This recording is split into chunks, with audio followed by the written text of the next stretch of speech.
The Queen is to commemorate the anniversary of her father's at Sandringham on the eve of her Platinum Jubilee after she had to shelve her traditional Sandringham stay last year. The Queen travelled to Sandringham Estate to mark her 70 years of service on February 6 and to mourn for her father, King George V's death anniversary.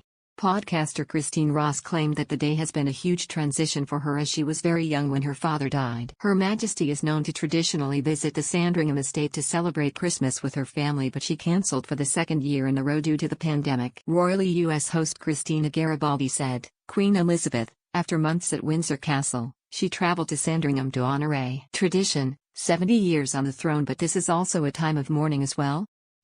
Host Christine Ross replied, You would initially think this is a celebratory event for her, but actually it is the anniversary of her father's death, and I think her father died quite early.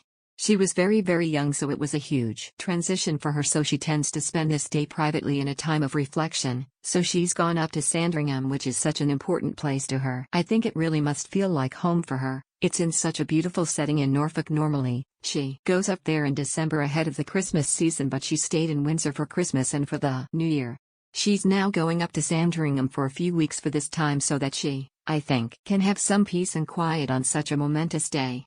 The Queen is believed to be staying at Wood Farm, where Prince Philip spent his retirement days before being forced to relocate to Windsor when the coronavirus crisis began in 2020. Her Majesty will be staying at Norfolk for a few weeks, where she will mark her Platinum Jubilee on February 6. The Queen was 25 when she acceded the throne after King George VI died in his sleep. A source told the Mail, everything is being put in order for the Queen's visit. We've been told that she will stay at Wood Farm, rather than the main house, which is nice as that always had a special place in his heart.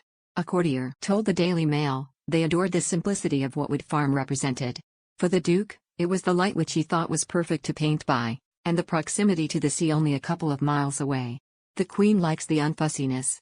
The sense of getting away from it all and being able to slip out for a walk with the dogs whenever she likes. Her Majesty and Prince Philip made Wood Farm a home for Prince Charles when he was a student at Cambridge University in the 1960s. Later, Wood Farm was used by the monarch and her husband as a getaway from the palace. The cottage has a saloon, dining room, drawing room, Sandringham Gardens, walled gardens, a church, and the Duke and Duchess of Cambridge's home, Anmer Hall.